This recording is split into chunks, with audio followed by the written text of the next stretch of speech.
John Greco joins us right now on the fan hotline. Yay, boo.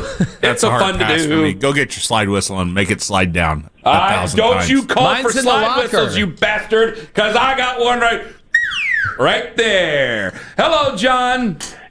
Guys, good morning. Happy roster cut day, and we are here. I mean, after a really long preseason, which felt like an eternity, it's exciting to actually talk about Week 1 football. It's on the horizon. I felt it went pretty quickly. I felt camp went pretty quickly. I mean, hell, you barely saw them. They were out of town for 2 weeks.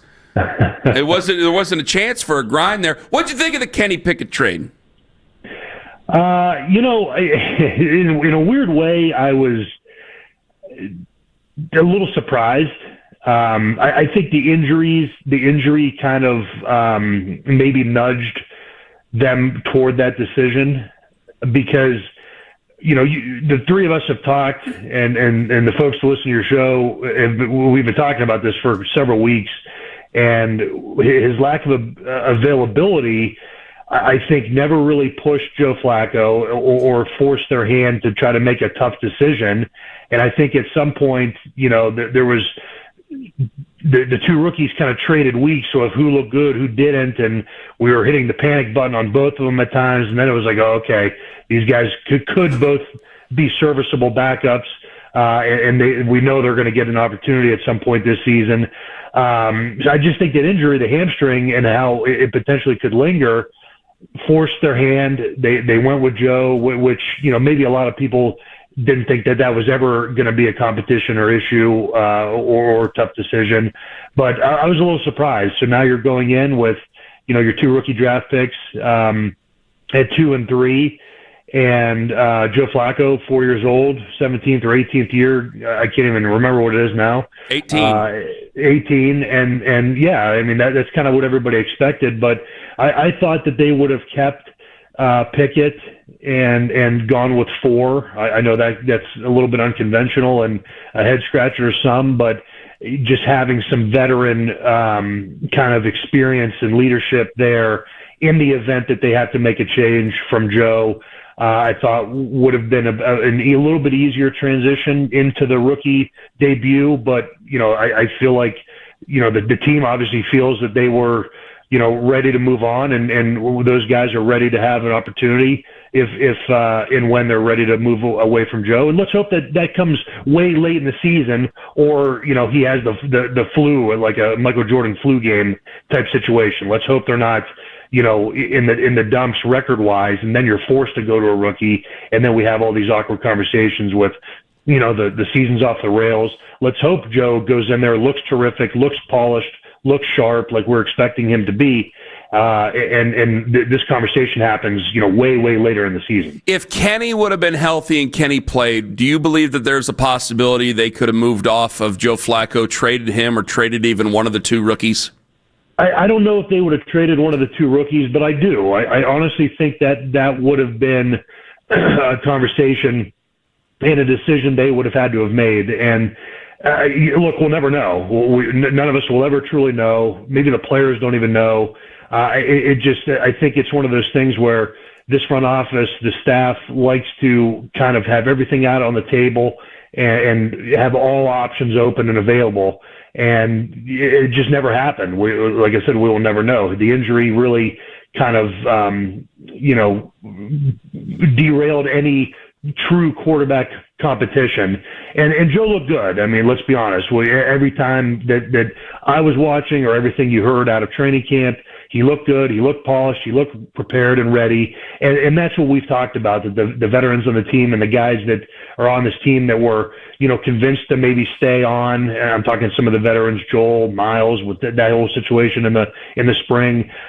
Maybe that was the pitch that, hey, we're rolling with Joe, and we know what we're going to expect with him, and we're trying to get some of that magic, that playoff magic that he brought here a few years ago. And that was the sell. And that's what we're going to hope to find out.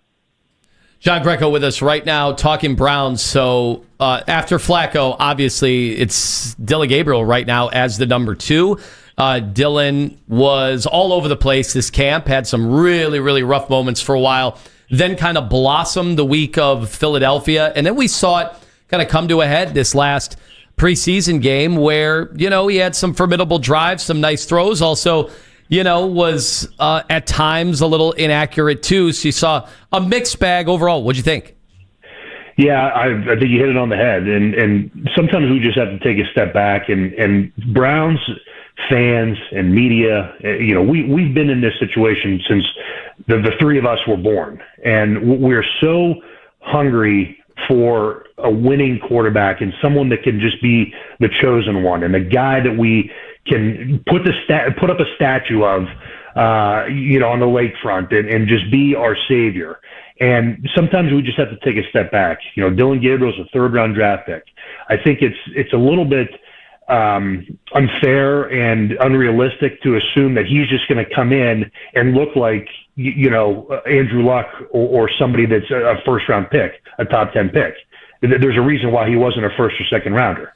So what does he give you, though? I think, you started to mention some of the things, and we've talked about them on your show. He's a very smart football player. He's very in tune with the offense. He can lead. He can execute. He's a quiet leader, someone that's organized, can make the accurate throws, can get rid of the ball on time, which is very, very important in today's NFL because there are some absolute dogs on the other side of the ball rushing the passer. So, yes, does he have, is he not the ideal height? Of course. But can he be a smart player and overcome some of those challenges? I think so. And when this offensive line is healthy, I think that they are going to give him adequate time, or whoever's back there, adequate time to deliver. And the question really remains is, what about the weapons and the guys in that room on the field surrounding him? Are they going to get open and make enough plays to give any of these quarterbacks a chance to succeed? But that's kind of what I see from Dylan Gabriel. Of course, he had kind of a rocky preseason, as any rookie quarterback would. How rare is it that you see a quarterback, or especially a rookie, come out and just be lights out from day one? I think it's rare, and I think it's kind of unrealistic to expect that, especially out of a third rounder. So I'm excited to see what he has and what his future holds. And I know the guys in that offensive room love him. They like the way he prepares. They like his leadership qualities and characteristics. And I think he hopefully has a bright future. All right, let the record show. We've talked about Kenny Pickett first because of the news. We then moved on to Joe Flacco. And then it was Kenny Pickett's time. So Shedeur Sanders. How dare you? Your thoughts? Look, where he is on the depth chart right now and what we saw out of him on the preseason, I feel bad that it ended the way it did for him. It kind of, kind of skidded out of there toward the end of the preseason, and he had some tough plays. And I will kind of echo what I just said about Dylan Gabriel. I mean, you're seeing a guy that was taken in the 5th round who, shows flashes, who I think could be a quality NFL quarterback, but he's got to kind of get away from some of those things that we saw on tape, drifting back out of the pocket. And I know a lot of people are arguing about the guys that were in front of him, the offensive line, with a lot of those guys, not going to be on the team or not going to see, a lot of action on Sundays. But you just saw things where, when he had success earlier in the preseason, we talked about some of the things that I was telling you guys that made him successful in the pocket, being firm in the pocket, trusting the guys around him. It looked like he was a little bit shaky in this last preseason game, and rightfully so. There was flashes of other teams' helmets all over the place. So, I don't blame the guy, but you can't retreat like that, and it's not college anymore, and it's not Tecmo Bowl. You can't just run back 20 yards and give up sacks. It makes everybody look bad, and then people want to just point fingers. But he is where he is on the depth chart. He's going to be on this roster. We're going to hope to see him develop over the year, and who knows? Maybe he's going to get an opportunity earlier than later. We don't know. Hopefully not. Hopefully Joe Flacco's in there and they're competitive and winning games and in the mix and in the question. And we're talking about competing. But he is where he is right now. Moving into week 1, it's going to be put to bed, and he's just going to be in the meeting rooms preparing for each week and preparing for each opponent. He's going to see how you do that in season from Joe Flacco and see how you get on that regular schedule and learn and become a better pro. And I think that he's a guy that now, is probably hungry for that next opportunity. Maybe that left a bad taste in his mouth in that last preseason game, and rightfully so. So the next time we see him, it won't be next preseason where it's the fourth string offensive line against, fourth string defensive line. He's going to be in there. He's going to be in there with some dogs. So, I'm excited for that next opportunity, but hopefully it's later than sooner. What goes through, John Greco joining us on the show, what goes through the veteran's head once you begin the youth movement at that position at quarterback? What goes, for Wyatt Teller, Ethan Posick, Joel Bitonio, Jack Conklin, what are they thinking? Yeah, they've been around that tree. So, when you're on the offensive line and a guy goes down or is replaced or decisions are made or whatever have you, and you have a young guy in there, your attention to detail has to improve. And I don't want to say your play style has to change, but there's talk in the offensive line room, and the position coach knows it. I mean, he comes in and he says, "Hey, look, we got to hold our blocks a little bit longer. We have to execute better. We have to be sharper. We're probably going to see some more elaborate defenses, some different looks to try to confuse a young quarterback," because Joe Flacco has seen literally every defense and blitz and pressure and situation imaginable. But has Dylan Gabriel, has Shedeur Sanders? No. So if those guys are in there, that's what offensive linemen can expect. They can expect junk on defense, and they're going to have to respond and react and pick it up, because their job then becomes so paramount in protecting this guy, keeping him upright, and giving him a chance to execute. And that's really what their mindset is. It's as easy as that. John Greco joining us here on the Fan Hotline. All right, was there anybody who stuck out to you offensively, defensively in the preseason that we should be paying attention to?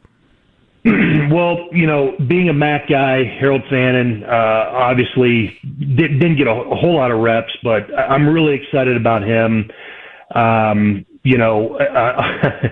Obviously, does he make it? This is. I'm going to point this question to a different direction. If things ain't going our way, does he make it easier to trade away David Njoku halfway through the year? Gosh. Yeah, putting you on the spot. That definitely, that conversation will definitely make their decision easier. Yes, more difficult. I think that comes on the table, as we've heard David Njoku's name around trade deadline now the past few years.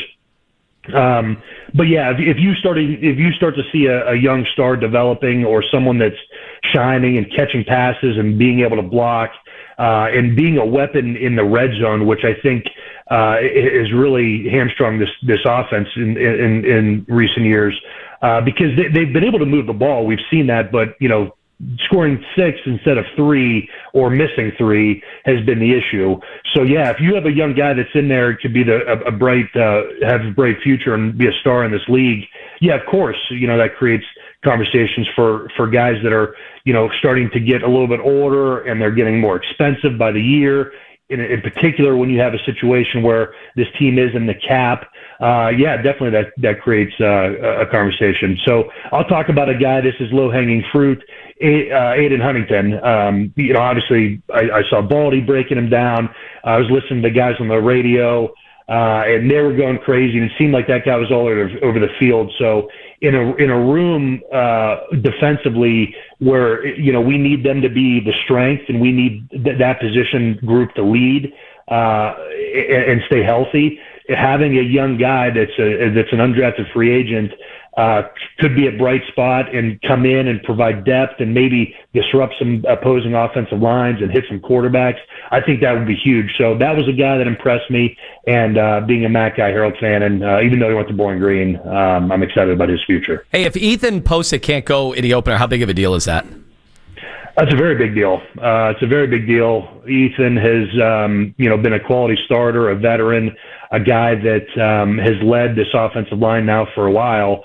These guys are used to playing with, especially in week one. That's something that you want to get right, where it's right out of the gate. That's the last thing you want to have to worry about, a center quarterback exchange. Now, obviously, Joe Flacco has played with a ton of different centers, so I don't think that would be an issue. But anytime you're in week one where you really don't have a lot of tape on the opposing team. Now, obviously, Cincinnati's a divisional foe. You know what you're going to get. They know the personnel, but you really want to be as buttoned up as you can and have the center, the guy that's leading the offense and making the calls on the field, be confident and prepared and ready. So, if he's ready to go, how's his health? Is he moving at 100% or 90%?